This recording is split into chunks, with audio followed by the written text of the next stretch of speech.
ಇನ್ನು ಆ ದಿನದಿಂದ ಆಸ್ಪತ್ರೆಯಲ್ಲಿ ಕಾಲೇಜಿನಲ್ಲಿ ಶೇಕಡ 50ರಷ್ಟು ಎಲ್ರಿಗೂ ಸುರಕ್ಷಾ ಮತ್ತು ಸಾಮ್ರಾಟ್ ಇಬ್ಬರು ಲಿವ್ ಇನ್ ರಿಲೇಷನ್ಶಿಪ್ನಲ್ಲಿದ್ದಾರೆ ಎಂಬ ವದಂತಿ ಹಬ್ಬಿತ್ತು. ಅದಕ್ಕೆ ಇಬ್ಬರು ಅಷ್ಟು ಹತ್ತಿರವಾಗಿರ್ತಾರಂತ ಎಲ್ಲರೂ ಮಾತಾಡ್ಕೊಳ್ಳತೊಡಗಿದ್ರು. ಸಾಮ್ರಾಟ್ ಅಂದ್ಕೊಂಡು ಕೆಲಸ ತಾನು ಅಂದ್ಕೊಂಡ ಸಮಯಕ್ಕಿಂತ ಮೊದಲೇ ಅರ್ಧದಷ್ಟು ಪೂರ್ತಿಯಾಗಿದ್ದರಿಂದ ಇನ್ನು ಬಾಕಿ ಇರೋ 2 ತಿಂಗಳ ಸುರಕ್ಷೆಯನ್ನು ಪೂರ್ತಿಯಾಗಿ ಹೇಗೆ ಮುಗಿಸ್ಬೇಕಂತ ತನ್ನ ಕುತಂತ್ರದ ಬುದ್ಧಿಯಿಂದ ಯೋಜನೆ ಸಿದ್ಧಪಡಿಸ್ತಿದ್ದಾನೆ. ದಿನಗಳು ಹಾಗೆ ಒಬ್ರಿಗೆ ಕಷ್ಟವಾಗಿ ಇನ್ನೊಬ್ರಿಗೆ ನೋವಾಗಿ ಮತ್ತೊಬ್ಬರಿಗೆ ಪರೀಕ್ಷಾ ಕಾಲವಾಗಿ ಕಳೆದು ಹೋಗ್ತಾ ಇದೆ. ಆದರೆ ಯಾರಿಗೂ ಸಂತೋಷವಾಗಿ ಮಾತ್ರ ಒಂದೇ ಒಂದು ದಿನವೂ ಕಳೀತಾ ಇಲ್ಲ. ಸುರಕ್ಷಾ ನಿಜಕ್ಕೂ ವಿಷಯ ತಿಳ್ಕೊಳ್ಳೋದಕ್ಕೆ ತುಂಬ ಪ್ರಯತ್ನಗಳನ್ನ ಮಾಡ್ತಿದ್ದಾಳೆ. ಅದರ ಫಲಿತಾಂಶ ಮಾತ್ರ ಶೂನ್ಯ. ಸಾಮ್ರಾಟ್ ಸುರಕ್ಷಾಳೆ ಕಿರುಕುಳ ನೀಡಲು ಅವಳ ಚಾರಿತ್ರ್ಯವನ್ನು ಕೆಡಿಸೋದಕ್ಕೆ ಯಾವೊಂದು ಅವಕಾಶವನ್ನು ಬಿಡುತ್ತಿಲ್ಲ. ಅದರಲ್ಲಿ ಅವನು ಯಶಸ್ವಿ ಆಗ್ತಿದ್ದಾನೆ. ಇನ್ನು ಆರ್ಯನ್ ಸಾಮ್ರಾಟ್ ಮತ್ತು ಸುರಕ್ಷಾ ಮಧ್ಯೆ ಏನು ನಡೀತಿದೆ ಅಂತ ತಿಳ್ಕೊಳ್ಳೋದಕ್ಕೆ ಪ್ರಯತ್ನಿಸೋದ್ರಲ್ಲಿ ಆ ಕಡೆ ಯೋಚಿಸೋದಕ್ಕೂ ಕೂಡ ಅವಕಾಶ ಇಲ್ಲದಂತೆ ನವೀನ್ ಅವನ ಪೂರ್ತಿಯಾಗಿ ಬೇರೆ ಕೆಲಸಗಳಲ್ಲಿ ತೊಡಗಿಸ್ತಿದ್ದಾನೆ. ಸುರಕ್ಷಾ ಮನೆಯಲ್ಲಿ ಇರುವಷ್ಟು ಹೊತ್ತು ಸಾಮ್ರಾಟ್ ಫೋನ್ನಲ್ಲಿ ನೋಡಿದ ವ್ಯಕ್ತಿ ಬಗ್ಗೆ ತಿಳ್ಕೊಳ್ಳೋದಕ್ಕೆ ತನಗೆ ಸಂಬಂಧಿಸಿದ ಯಾವುದಾದ್ರೂ ಸುಳಿವು ಸಿಗುತ್ತಾ ಅಂತ ಪ್ರಯತ್ನಿಸ್ತಲೇ ಇದ್ದಾಳೆ.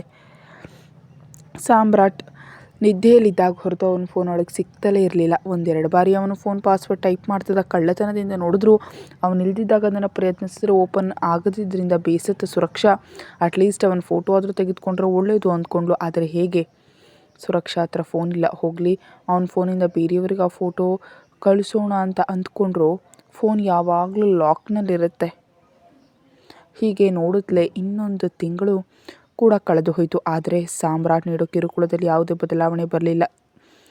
ಸರಿ, ದಿನದಿಂದ ದಿನಕ್ಕೆ ಇನ್ನೂ ಹೆಚ್ಚಾಯಿತು. ಆಸ್ಪತ್ರೆಯಲ್ಲಿ ಇರೋಷ್ಟು ಹೊತ್ತು ತನ್ನ ಕ್ಯಾಬಿನಲ್ಲಿ ಇರಬೇಕಂತ ಹೇಳ್ತಿದ್ದ. ಬೇಕಂತಲೇ ಬೆಳಗ್ಗೆ ಆಸ್ಪತ್ರೆಗೆ ಹಾಕ್ಕೊಂಡು ಬಂದು ಬಟ್ಟೆ ಅಲ್ಲದೆ ಬೇರೆ ಬಟ್ಟೆ ಬದಲಾಯಿಸಲು ಹೇಳ್ತಿದ್ದ. ಸಾಮ್ರಾಟ್ಗೆ ತಾನೇ ಊಟ ತಿನ್ನಿಸ್ಬೇಕೆಂಬ ಷರತ್ತು ಹಾಕಿದ್ದ.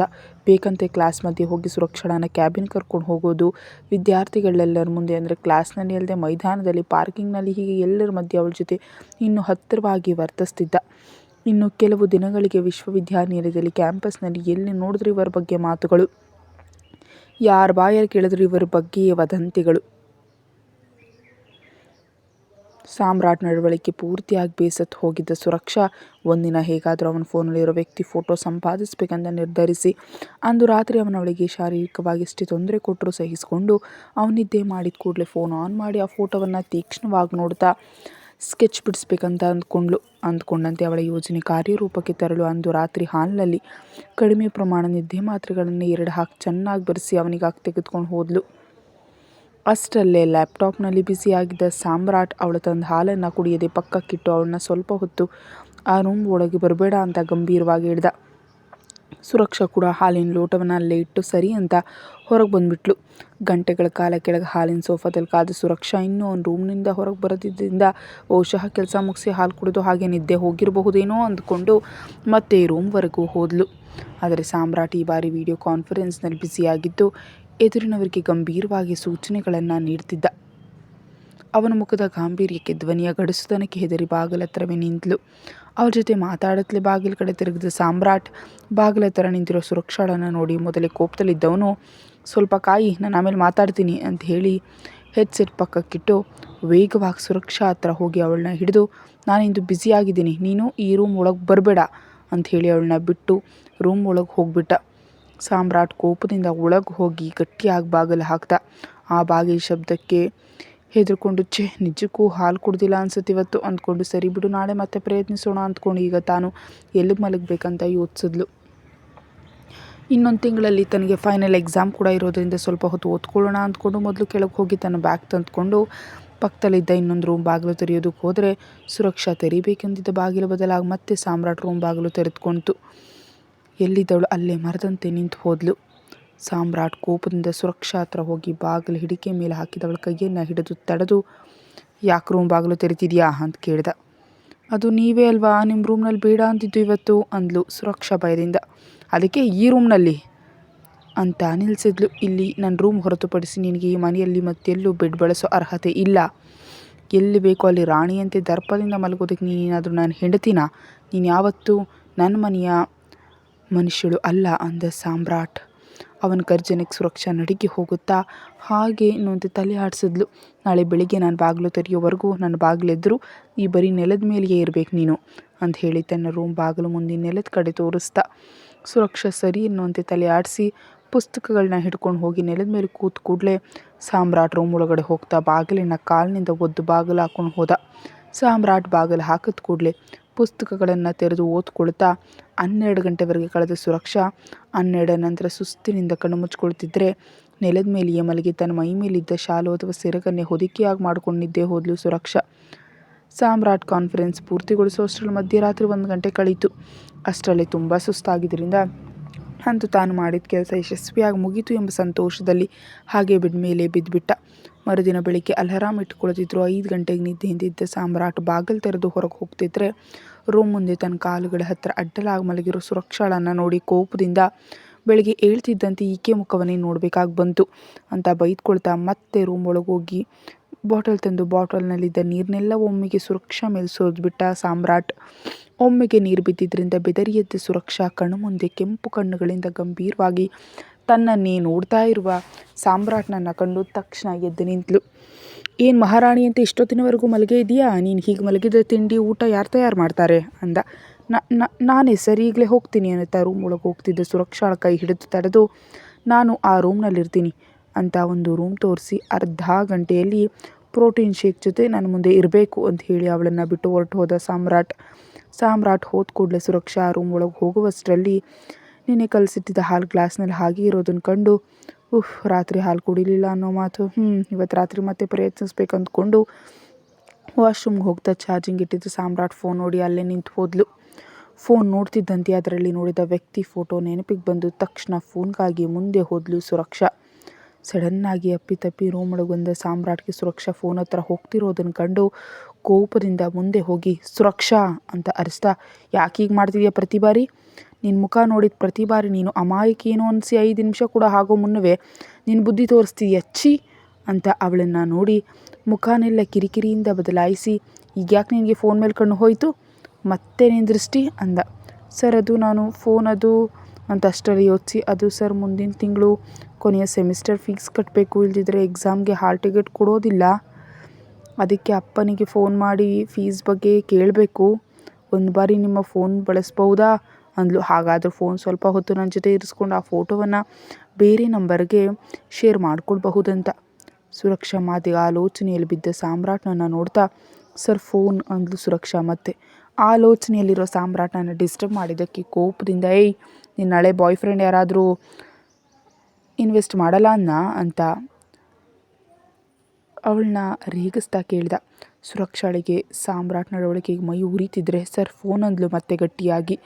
ಸುರಕ್ಷಾ ಧ್ವನಿಯ ಏರಿಳಿತ ಇಷ್ಟವಾಗದ ಸಾಮ್ರಾಟ್, ಏನು ವಂಚಿಕೆ ಹೀಗೆ ಮಾತು ಬರ್ತಿದೆ? ನಾನು ಮುಂದೆ ಧ್ವನಿ ಏರಿಸಿದ್ರೆ ಏನಾಗುತ್ತೆ ಅಂತ ತಿಳಿಯದಾ? ಏನು ತಿಳಿಯುತ್ತೋ ಇಲ್ವೋ ಕೇಳಿದೆ ಅಂದ ಗಡಸು ಧ್ವನಿಯಲ್ಲಿ. ಹಾಗೆ ಮಾತಾಡ್ತಿರುವಾಗ ಅವನ ತುಟಿಗಳನ್ನ ತಾಕ್ತಿದ್ರು. ಇಬ್ಬರ ದೇಹಗಳ ಮಧ್ಯೆ ನಿಜಕ್ಕೂ ಅಂತರವೇಲದಂತೆ ಒಬ್ರಿಗೊಬ್ರು ಅಂಟಿಕೊಂಡಂತಿದ್ರು.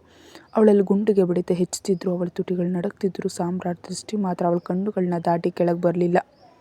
ನಿಮಗೆ ಅರ್ಥ ಆಗ್ತಿದೆಯಾ? ಅವನ ಉದ್ದೇಶ ಅವಳನ್ನ ಶಾರೀರಿಕವಾಗಿ ಅನುಭವಿಸೋದಲ್ಲ, ಅವಳನ್ನ ಕೇವಲ ಮಾನಸಿಕವಾಗಿ ಕುಗ್ಸೋದು ಮಾತ್ರ. ನಾನು ಮೊದಲು ಕೂಡ ಎಷ್ಟೋ ಬಾರಿ ಹೇಳಿದ್ದೀನಿ, ಅವನು ಹೊರಗಿನವ್ರ ಮುಂದೆ ಮಾತ್ರ ಅವಳ ಜೊತೆ ರೊಮ್ಯಾಂಟಿಕ್ ಆಗಿರ್ತಾನೆ, ಇಬ್ಬರೇ ಇದ್ದಾಗ ಅವಳ ಬಗ್ಗೆ ಅವನು ತೋರಿಸೋದು ಕೇವಲ ದ್ವೇಷ ಮಾತ್ರ. ಹಾಂ ತಿಳಿಯುತ್ತೆ ಸರ್ ಅಂದ್ಲು ಭಯದಿಂದ ಅವನಿಗೆ ದೂರ ಸರಿಯೋದಕ್ಕೆ ಹೋಗ್ತಾ. ಅದು ಒಳ್ಳೆಯದು, ಅವಳನ್ನ ಬಿಟ್ಟು ಹೋಗಿಂದು ಸಂಜೆ ನಿನ್ನ ಅಪ್ಪನಿಗೆ ಮೆಸೇಜ್ ಮಾಡ್ತೀನಿ ಅಂದ. ಸರಿ ಸರ್ ಅನ್ನುತ್ತಾ ತಲೆ ತಗ್ಸಿ ಬಟ್ಟೆ ತೊಗೊಂಡು ವಾಶ್ರೂಮ್ಗೆ ಹೊರಟು ಹೋದ್ಲು ಸುರಕ್ಷಾ ಹೊರಟು ಹೋದ ಕೂಡಲೇ ಸಾಮ್ರಾಟ್ ಅವಳು ಹೇಳಿದ ವಿಷಯದ ಬಗ್ಗೆ ಆಲೋಚಿಸ್ತಾ ತಾನು ಕೂಡ ಆ ರೂಮ್ನಿಂದ ಹೊರಗೋದ. ಅದೇ ದಿನ ಆಸ್ಪತ್ರೆಗೆ ಹೋದ ಕೂಡಲೇ ಸುರಕ್ಷಾ ಫೋನ್ಗೆ ಸಂಬಂಧಿಸಿದ ನೋಟಿಫಿಕೇಷನ್ ಎಲ್ಲವೂ ತನ್ನ ನಂಬರ್ಗೆ ಬರುವಂತೆ ಸೆಟ್ಟಿಂಗ್ಸ್ ಮಾಡಿ ಸುರಕ್ಷಾ ಫೋನ್ ಚಾರ್ಜ್ ಇಟ್ಟು ಆನ್ ಮಾಡಿ ಸುರಕ್ಷಾ ಥರವೇ ಅವಳ ಅಪ್ಪನಿಗೆ ಮೆಸೇಜ್ ಮಾಡ್ದ ಸಾಮ್ರಾಟ್. ಸುರಕ್ಷಾ ಫೋನ್ನಿಂದ ಮೆಸೇಜ್ ಬರ್ತಿದ್ದಂತೆ ಆತುರದಿಂದ ಓಪನ್ ಮಾಡಿದ ಅವಳಪ್ಪ, ಪುಟಿ ಫೋನ್ ಮಾಡಲೆ ಅಂತ ಮೆಸೇಜ್ ಮಾಡಿದ್ರು. ಅದರ ಮರುಕ್ಷಣವೇ ಮೆಸೇಜ್ ಮಾಡ್ತಾ ಇರೋದು ಸಾಮ್ರಾಟ್ ಆಗಿದ್ದರಿಂದ ಅಲ್ಲಿ ಸುರಕ್ಷಾ ಕೂಡ ಇಲ್ಲದಿದ್ದರಿಂದ, ಇಲ್ಲಪ್ಪ ಇಲ್ಲಿ ನೆಟ್ವರ್ಕ್ ಸರಿಯಾಗಿಲ್ಲ ಅಂತ ಹಾಕ್ತಾ ಸಾಮ್ರಾಟ್. ಓ ಹೌದಾ, ಹೇಗಿದೆಯಾ ಮಗಳೇ? ಇನ್ನು ಕ್ಯಾಂಪ್ನಲ್ಲೇ ಇದ್ದೀರಾ? ನಾನು ಚೆನ್ನಾಗಿದ್ದೀನಪ್ಪ, ನೀವೆಲ್ಲ ಹೇಗಿದ್ದೀರಿ? ನಾವು ಕೂಡ ಚೆನ್ನಾಗಿದ್ದೀವಿ ಮಗಳೇ. ಕ್ಯಾಂಪ್ ಮುಗೀತಾ? ಹೇಗೆ ಓದ್ತಿದ್ಯಾ? ನಾನಿನ್ನು 2 ದಿನಗಳಲ್ಲಿ ಕ್ಯಾಂಪ್ ಮುಗಿಯುತ್ತೆ ಅಪ್ಪ, ಮುಂದಿನ ತಿಂಗಳು ನನಗೆ ಎಕ್ಸಾಮ್ ಇವೆ ಅಲ್ವಾ ಅಂದ್ಲು. ಹೌದಾ ಮಗಳೇ, ನನಗೆ ನಿನ್ನ ನೋಡಬೇಕನ್ನಿಸ್ತಿದೆ, ಅಮ್ಮ ಕೂಡ ನಿನ್ನ ಬಗ್ಗೆ ಚಿಂತೆ ಮಾಡ್ತಿದ್ದಾಳೆ ಅಂತ ಮೆಸೇಜ್ ಮಾಡಿದ ಸುರಕ್ಷಾ ಅಪ್ಪ. ಅವಳ ಜೊತೆ ಚಾಟಿಂಗ್ ಮಾಡಬೇಕಂದ್ರೆ ಸಾಮ್ರಾಟ್ಗೆ ಕಿರಿಕಿರಿ ಆಗ್ತಿದೆ, ಆದರೆ ಅನಿವಾರ್ಯವಾಗಿ ಚಾಟ್ ಮಾಡ್ತಿದ್ದಾನೆ.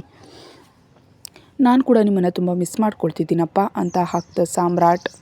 ಹಾಗಾದರೆ ನಾನು ಅಲ್ಲಿಗೆ ಬರಲಾ ಮಗಳೇ? ಇಲ್ಲ ಅಪ್ಪ, ಈಗ ಎಕ್ಸಾಮ್ ಇವೆ. ನಿಮ್ಮನ್ನು ನೋಡಿದ್ರೆ ನಾನು ಮತ್ತೆ ಓದಿನ ಮೇಲೆ ಗಮನ ಕೊಡೋದಕ್ಕೆ ಸಾಧ್ಯ ಇಲ್ಲ. ಅವು ಮುಗಿದ ಕೂಡಲೇ ನಾನೇ ನಮ್ಮನೆಗೆ ಬರ್ತೀನಿ ಅಂದ್ಲು. ಸರಿ ಮಗಳೇ, ಒಂದು ಬಾರಿ ವಿಡಿಯೋ ಕಾಲ್ ಮಾಡಲಾ? ಇಲ್ಲಪ್ಪ, ಈಗ ಕಾಲ್ ಮಾಡಿದ್ರೆ ಕಟ್ ಮಾಡೋದಕ್ಕೆ ಮನಸ್ಸು ಬರೋದಿಲ್ಲ. ನಾಳೆಯೇ ಕ್ಯಾಂಪ್ ಕೊನೆಯ ದಿನ, ಆದ್ದರಿಂದ ಇನ್ನು ತುಂಬ ಕೇಸ್ಗಳು ಬಾಕಿ ಇವೆ. ನಿಜಕ್ಕೂ ಸಮಯ ಸಿಗ್ತಿಲ್ಲ. ನಾನೇ ಹೀಗೆ ನಮ್ಮ ಸರ್ ಅವರಿಗೆ ತಿಳಿಯದಂತೆ ಬಂದು ಮೆಸೇಜ್ ಮಾಡ್ತಿದ್ದೀನಿ, ನಿಮ್ಮ ಜೊತೆ ಮಾತಾಡಿ ತುಂಬ ದಿನ ಆಯಿತು ಅಂತ ಅನ್ನುತ್ತಾ ಮೆಸೇಜ್ ಹಾಕ್ತಾ ಸಾಮ್ರಾಟ್. ಸರಿ ಮಗಳೇ, ಆದರೆ ಓದಿನ ಬರದಲ್ಲಿ ನೀನು ಆರೋಗ್ಯವನ್ನು ಅಲಕ್ಷ್ಯ ಮಾಡಬೇಡಮ್ಮ. ಹಾಂ ಸರಿಯಪ್ಪ, ಇಂದು ಸಂಜೆಯೊಳಗೆ ಫೀಸ್ ಜೊತೆಗೆ ಇನ್ನೂ 10,000 ಕೂಡ ಎಕ್ಸ್ಟ್ರಾ ಹಣ ಕಳಿಸ್ತೀನಿ, ಖರ್ಚಿಗೆ ಇಟ್ಕೋ ಮಗಳೇ ಅಂದರು. ಹೇ ಥ್ಯಾಂಕ್ ಯು ಅಪ್ಪ, ನನ್ನ ಬಂಗಾರದ ಮಗಳು. ಥ್ಯಾಂಕ್ಸ್ ಯಾಕೆ ಹೇಳ್ತೀಯಾ, ನೀನು ಜಾಗೃತಿಯಾಗಿರು, ಅದು ಸಾಕು ಅಂದರು. ಓಕೆ ಬಾಯ್ ಅನ್ನುತ್ತಾ ಚಾಟ್ ಕಟ್ ಮಾಡಿ ಫೋನ್ ಸ್ವಿಚ್ ಆಫ್ ಮಾಡಿಬಿಟ್ಟ ಸಾಮ್ರಾಟ್. ತಾನು ಅಂದ್ಕೊಂಡ ಕೆಲಸ ಪೂರ್ತಿಯಾಗಿದ್ದರಿಂದ ಸಂತೋಷವಾಗಿ ನಗ್ತಾ ಸುರಕ್ಷಾ ಫೋನ್ ಪಕ್ಕಕ್ಕೆಸ್ತು ತನ್ನ ಫೋನ್ನಲ್ಲಿ ನೋಟಿಫಿಕೇಷನ್ಸ್ ನೋಡ್ತಿದ್ದಾನೆ. ಸಂಜೆವರೆಗೆ ಆಸ್ಪತ್ರೆಯಲ್ಲಿದ್ದು ಮನೆಗೆ ಹೋಗುವಾಗ ಸುರಕ್ಷಾಳನ್ನ ATM ಕರ್ಕೊಂಡು ಹೋದ ಸಾಮ್ರಾಟ್ ಕಾರ್ ನಿಲ್ಲಿಸಿದ ಕೂಡಲೇ ಪಕ್ಕಕ್ಕೆ ನೋಡಿದ ಸುರಕ್ಷಾ ಅದು ATM ಅಂತ ಕಂಡು ಕಾರ್ ಇಳಿದೆ. ಸಾಮ್ರಾಟ್ ತನಗಾಗಿ ATM ಬಂದಿದ್ದಾನೆ ಅಂತ ಅಂದ್ಕೊಂಡು ಅವನನ್ನು ನೋಡ್ತಾಳೆ. ಸಾಮ್ರಾಟ್ ಕಾರ್ ಇಳಿಯುತ್ತಾ ಸುರಕ್ಷಾಳನ್ನ ಇಳಿಯೋದಕ್ಕೆ ಹೇಳಿ ATM ಒಳಗೆ ಹೋದ್ಮೇಲೆ ಹಣ ಡ್ರಾ ಮಾಡು ಅಂದ. ಸುರಕ್ಷಾ ಸಾಮ್ರಾಟ್ ಏನು ಹೇಳ್ತಿದ್ದಾನೋ ಅರ್ಥ ಆಗದೆ ನೋಡ್ತಾ ಇದ್ದರೆ, ಏಯ್ ವಂಚಕಿ, ನಿನ್ನ ಫೀಸ್ ಹಣ ಡ್ರಾ ಮಾಡ್ಕೋ ಅಂದ. ಆದರೆ ಸರ್, ಇನ್ನೂ ಅಪ್ಪನಿಗೆ ಹಣ ಕೇಳಿಲ್ಲ ಅಲ್ವಾ ಅಂದ್ಲು ಗೊಂದಲದಲ್ಲಿ. ನಾನು ಈಗಾಗಲೇ ನಿನ್ನ ಅಪ್ಪನಿಗೆ ಹೇಳಿದ್ದೀನಿ, ಈಗ 1 ಗಂಟೆ ಮೊದಲು ನಿನ್ನ ಅಕೌಂಟಿಗೆ ಹಣ ಹಾಕಿದ್ದಾರೆ ಕೂಡ ಅಂದ ಬೇಜವಾಬ್ದಾರಿಯಿಂದ. ಸರ್, ನೀವು ನಮ್ಮಪ್ಪನ ಜೊತೆ ಮಾತಾಡಿದ್ರಾ? ಅದು ನನ್ನ ನಂಬರ್ ಜೊತೆ ಅಂದ್ಲು. ಹೆಚ್ಚು ಸಂಭ್ರಮ ಪಡೆದೆ ಬಾಯಿ ಮುಚ್ಕೊಂಡು ಕೆಲಸ ಮಾಡು ಮೊದಲು ಅಂದ ಗಂಭೀರವಾಗಿ. ಇನ್ನು ಸುರಕ್ಷೆ ಇನ್ನೂ ಮಾತಾಡದೆ ಹಣ ಡ್ರಾ ಮಾಡಿಕೊಂಡು ಬ್ಯಾಲೆನ್ಸ್ ಸ್ಟೇಟ್ಮೆಂಟ್ ರಸೀದಿ ಕೂಡ ತೆಗೆದುಕೊಂಡು ಅದನ್ನು ನೋಡ್ತಿದ್ರೆ ಫೀಸ್ ಮಾತ್ರ ಅಲ್ಲದೆ ಇನ್ನೂ ಎಕ್ಸ್ಟ್ರಾ ಕೂಡ ಇದ್ದಿದ್ದರಿಂದ ಮತ್ತೆ ಇನ್ನೊಂದು 5,000 ಡ್ರಾ ಮಾಡ್ಕೊಂಡು ಹೊರಗೆ ಬಂದಳು. ಕಾರ್ನಲ್ಲಿ ಹೋಗ್ತಿರುವಷ್ಟು ಹೊತ್ತು ಕೂಡ ಸುರಕ್ಷಾ ಒಂದೇ ಯೋಚಿಸ್ತಿದ್ಲು, ಸಾಮ್ರಾಟ್ ನಿಜವಾಗಿಯೂ ಅಪ್ಪನ ಜೊತೆ ಮಾತಾಡಿದ್ನ? ಒಂದು ವೇಳೆ ಅಪ್ಪನ ಜೊತೆ ಮಾತಾಡಿದ್ರೆ ಏನು ಮಾತಾಡಿರ್ತಾನೆ? ಅಪ್ಪ ಏನು ಅಂದ್ಕೊಂಡಿದ್ದಾರೋ ಏನೋ ಅಂತ ಯೋಚಿಸ್ತಾ ಇದ್ದಾಳೆ. ಸುರಕ್ಷಾ ಯೋಚಿಸ್ತಿರುವಾಗಲೇ ಅವರು ಮನೆಗೆ ಬಂದುಬಿಟ್ರು. ಕಾರ್ ಪಾರ್ಕಿಂಗ್ನಲ್ಲಿ ನಿಂತು ಕಾರ್ ಬ್ರೇಕ್ ಹಾಕಿ ನಿಂತಿದ್ದರಿಂದ ಆಲೋಚನೆಯಿಂದ ಹೊರಗೆ ಬಂದು ಸುರಕ್ಷಾ ಈಗಾಗಲೇ ತಮ್ಮ ಕಾರ್ ಪಾರ್ಕಿಂಗ್ನಲ್ಲಿರೋದನ್ನು ಕಂಡು ಕಾರ್ ಎಳೆದು ಒಳಗೆ ಹೋಗ್ಬಿಟ್ಲು ಮೌನವಾಗಿ. ಹೀಗಾದರೂ ಆ ದಿನ ಚಿತ್ರವನ್ನು ಬರೀಬೇಕಂತ ನಿರ್ಧರಿಸಿ ರಾತ್ರಿ ಮತ್ತೆ ಸಾಮ್ರಾಟ್ ಕಾಲ್ನಲ್ಲಿ ನಿದ್ರೆ ಮಾತ್ರ ಹಾಕೊಂಡು ತೆಗೆದುಕೊಂಡು ಹೋದ್ಲು. ಸುರಕ್ಷಾ ರೂಮ್ ಒಳಗೆ ಬರ್ತಿದ್ದಂತೆ ಸಾಮ್ರಾಟ್ನನ್ನು ನೋಡಿ ಅವನು ಅಂದು ಯಾವ ಫೋನ್ ಕಾಲ್ನಲ್ಲಿ ಇರತ್ತಿದ್ದರಿಂದ ಅಮ್ಮಯ್ಯ ಅಂದ್ಕೊಂಡು ಮುಂದೆ ಹೋಗಿ ಫೋನ್ ನೋಡ್ತಿದ್ದವನಿಗೆ ಹಾಲಿನ ಲೋಟವನ್ನು ಮುಂದೆ ಇಟ್ಲು. ಸಾಮ್ರಾಟ್ ಆ ಲೋಟವನ್ನು ಮತ್ತು ಸುರಕ್ಷಾಳನ್ನು ಬದಲಿಸಿ ನೋಡ್ತಾ, ಏನೇ ವಂಚಕಿ, ನಾನೇನಾದರೂ ನಿನ್ನ ಗಂಡನ? ನಿನ್ನನ್ನು ಹೆಂಡತಿಯಂತೆ ಈ ಹಾಲಿನ ಲೋಟ ಏನು ಅಂದ. ಸುರಕ್ಷಾ ತಲೆ ತಗ್ಸಿ, ಸರ್, ದಿನ ನೀವು ನಿದ್ದೆ ಮಾಡೋ ಮುನ್ನ ಹಾಲು ಕುಡಿತೀರಿ ಅಲ್ವಾ ಅಂದ್ಲು. ಆದರೂ ದಿನ ನಾನು ಹೇಳಿದರೆ ಹೊರತು ತರದ ನೀನು ನಿನ್ನೆಯಿಂದ ಹಾಲಿನ ಲೋಟದ ಜೊತೆ ಬರ್ತಿದ್ಯಾ? ಅಂದರೆ ಇದರಲ್ಲಿ ಏನಾದರೂ ಬೆರೆಸ್ತಿದೆಯಾ ಹೇಗೆ ಅಂದ ಸುರಕ್ಷಾಳನ್ನು ಅನುಮಾನವಾಗಿ ನೋಡ್ತಾ. ಸಾಮ್ರಾಟ ಕೇಳಿದ್ದಕ್ಕೆ ಸುರಕ್ಷಾ ಶಾಕ್ ಆಗಿ ಮನಸ್ಸಿನಲ್ಲಿ, ಇದೇನು ನಾನು ಇದರಲ್ಲಿ ಏನೋ ಬೆರೆಸಿದ್ದೀನಿ ಅಂತ ಇವನಿಗೆ ಹೇಗೆ ತಿಳಿಯಿತು ಅಂತ ಒಳೊಳಗೆ ಭಯಪಡತ್ಲೆ ಹೊರಗೆ ಮಾತ್ರ ಧೈರ್ಯ ನಟಿಸ್ತಾ, ಸರ್, ನಾನೇನು ಬೆರೆಸ್ತೀನಿ ಅಂದ್ಲು ತಡಬಡಾಯಿಸ್ತಾ. ನಾನು ಅಂದ್ಕೊಂಡಂತೆ ಗಾಬರಿಯನ್ನು ಭಯವನ್ನು ಮುಚ್ಚಿಟ್ಟೆ ಅಂತ ಅಂದ್ಕೊಂಡ್ಳು. ಆದರೆ ಸುರಕ್ಷಾ ಕಣ್ಣುಗಳಲ್ಲಿ ಗಾಬರಿ ಸ್ಪಷ್ಟವಾಗಿ ಕಾಣಿಸ್ತಿತ್ತು ಸಾಮ್ರಾಟ್ಗೆ. ನಿಜವಾ, ನೀನು ಇದರಲ್ಲೇನು ಬೆರೆಸ್ತಿಲ್ವಾ ಅಂದ ಇನ್ನೊಮ್ಮೆ. ನಾನೇನು ಬೆರೆಸಿಲ್ಲ, ಆದರೂ ಏನೋ ಬೆರೆಸೋ ಅವಶ್ಯಕತೆ ನನಗಿಲ್ಲ ಅಂದ್ಲು ಈ ಬಾರಿ ಸ್ವಲ್ಪ ಸ್ಥಿರವಾಗಿ. ಆಹಾ ಹೌದಾ, ಹಾಗಾದರೆ ಈ ಹಾಲನ್ನು ನಾವಿಬ್ಬರೂ ಹಂಚ್ಕೊಳ್ಳೋಣವಾ ಅಂದ. ಸುರಕ್ಷಾ ಕೋಪದಿಂದ ನೋಡ್ತಾ, ವಾಟ್, ನಿಮ್ಮ ಎಂಜಲನ್ನ ನಾನು ಕುಡಿಬೇಕಾ ಅಂದ್ಲು. ಅಂದರೆ ಏನು, ನನ್ನ ಎಂಜಲು ನೀನು ಕುಡಿಯಲ್ವಾ? ಸುರಕ್ಷಾ ಕುಡಿಯಲಾರೆ ಅಂತ ಕಿರಿಕಿರಿಯಿಂದ ನೋಡಿದ್ಲು ಸಾಮ್ರಾಟ್ ಕಡೆ. ನಂತರ ಸ್ವಲ್ಪ ಹೊತ್ತಿನಲ್ಲಿ ಸಾಮ್ರಾಟ್ ದಿನದಂತೆ ಅವಳನ್ನ ಅಪ್ಕೊಂಡೇ ಮಲಗಿದ್ರಿಂದ ಸಾಮ್ರಾಟ್ ಅಂದ ಮಾತುಗಳಿಗೆ ಅವನನ್ನು ಅಸಹ್ಯವಾಗಿ ನೋಡ್ತಾ ಪಕ್ಕಕ್ಕೆ ಸರಿಬೇಕಂದ್ಕೊಂಡ್ಳು. ಆದರೆ ತುಂಬ ಬಲವಾಗಿದ್ದ ಅವನ ಉಕ್ಕಿನ ಹಿಡಿತವನ್ನು ಬಿಡಿಸ್ಕೊಳ್ಳಲಾಗದೆ ತಾನು ಹೆಣ್ಣು ಮಗುವಾದ ಕಾರಣ ಅವನ ಬಲದ ಮುಂದೆ ಅವಳ ಬಲ ಸಾಲದೆ ಇನ್ನೊಮ್ಮೆ ತನ್ನ ನಿಸ್ಸಹಾಯಕತೆಗೆ ಅಸಹಾಯಕತೆಗೆ ನೋವುಣ್ಣುತ್ತಾ ಪಕ್ಕಕ್ಕೆ ತಿರುಗಿ ಕಣ್ಣೀರು ಹಾಕಿದ್ಲು. 15 ನಿಮಿಷಗಳಿಂದ ಅವಳ ಕಣ್ಣೀರು ದಿಂಬನ್ನು ಒದ್ದೆ ಮಾಡ್ತಿದ್ರು. ಸಮಾಧಾನ ಮಾಡೋ ಕೈ ಕಾಣದ ಮರುಭೂಮಿಯಲ್ಲಿ ಒಂಟಿಯಾಗಿ ಬದುಕ್ತಿರೋ ಅವಳು ಅದರಿಂದ ಹೊರಬರಲು ಅವಳು ಮಾಡ್ತಿರೋ ಪ್ರಯತ್ನಗಳು ಎಷ್ಟೋ, ಆದರೆ ಅವೆಲ್ಲವೂ ಆ ಮರುಭೂಮಿಯಲ್ಲಿ ಕಾಣೋ ಮೃಗತೃಷ್ಣೆಯಂತೆ ಅಂತ ಆ ಮರುಭೂಮಿಯಲ್ಲಿ ನೀರಿಗಾಗಿ ತನ್ನ ಜೀವನ ಈ ರಾವಣನ ಕೈಯಿಂದ ಹೊರಬರುವುದಕ್ಕಾಗಿ ಹಾತೊರೆಯೋದು ಕನಸೇನಾ? ಅಥವಾ ಮರುಭೂಮಿಯಂತ ಅವಳ ಜೀವನದಲ್ಲಿ ಮತ್ತೆ ವಸಂತ ಬರುತ್ತಾ? ನೋಡೋಣ, ಕಾಲ ಹೇಗೆ ತಿರುವು ಪಡೆಯುತ್ತೋ. ಅರ್ಧ ಗಂಟೆ ನಂತರ ಅವನ ಉಸಿರಾಟದ ಬದಲಾವಣೆಗಳನ್ನ ಗಮನಿಸಿ ಅವನು ಪೂರ್ತಿ ನಿದ್ದೆಗೆ ಜಾರಿದ್ದಾನೆ ಅಂತ ಅರ್ಥ ಮಾಡ್ಕೊಂಡು ಸುರಕ್ಷಾ ಮೆಲ್ಲಗೆ ಅವನಿಂದ ಬಿಡಿಸ್ಕೊಂಡು ಎದ್ದು ಕೂತು ಅವನ ಫೋನ್ ಕೈ ತೆಗೆದುಕೊಂಡ್ಳು. ತಕ್ಷಣ ಫೋನ್ ಮುಟ್ಟಿ ನೋಡಲಾಗಿ ಈ ಬಾರಿ ಮೊದಲಿನಂತೆ ಸಾಮ್ರಾಟ್ ಮತ್ತು ಸುರಕ್ಷಾ ಬರಿಬೇಕೆಂದುಕೊಂಡು ವ್ಯಕ್ತಿ ಜೊತೆ ಇರೋ ಫೋಟೋ ಅಲ್ಲದೆ ಕೇವಲ ಆ ವ್ಯಕ್ತಿ ಒಬ್ಬನದೇ ಇತ್ತು ಡಿಸ್ಪ್ಲೇ ಫೋಟೋ ಆಗಿ. ಅದು ನೋಡಿದ ಸುರಕ್ಷಾ ಇನ್ನೂ ಸಂತೋಷವಾಗಿ ಎದ್ದು ತನ್ನ ಬ್ಯಾಗ್ನಿಂದ ಬಿಳಿ ಹಾಳೆ ಪೆನ್ಸಿಲ್ ತಂದು ಸ್ಕೆಚ್ ಬರೆಯಲು ಶುರು ಮಾಡಿದ್ಲು. ಆದರೆ ಮೊಬೈಲ್ ಸ್ಕ್ರೀನ್ 30 ಸೆಕೆಂಡ್ಗೆ ಒಮ್ಮೆ ಆಫ್ ಆಗ್ತಿದ್ದರಿಂದ ಪದೇ ಪದೇ ಮುಟ್ತಾ ಆನ್ ಮಾಡ್ಕೊಳ್ತಾ ಒಂದು ಕಡೆ ಸಾಮ್ರಾಟ್ ಇಲ್ಲಿ ಹೇಳ್ತಾನೋ ಎಂಬ ಭಯದಿಂದಲೇ ರಾತ್ರಿಯೆಲ್ಲ ಎಚ್ಚರವಾಗಿದ್ದು ಕಷ್ಟಪಟ್ಟು ಮಧ್ಯರಾತ್ರಿ 2 ಗಂಟೆವರೆಗೆ ಬರೆಯುತ್ತಲೇ ಇದ್ದಾಳೆ. ಮಧ್ಯರಾತ್ರಿ 2:30ಕ್ಕೆ ಪೂರ್ತಿ ಬರೆದ ಮೇಲೆ ಇನ್ನೊಮ್ಮೆ ಫೋನ್ ಆನ್ ಮಾಡಿ ತಾನು ಬರೆದ ಚಿತ್ರವನ್ನು ತಾಳೆ ನೋಡಿಕೊಂಡ್ಳು.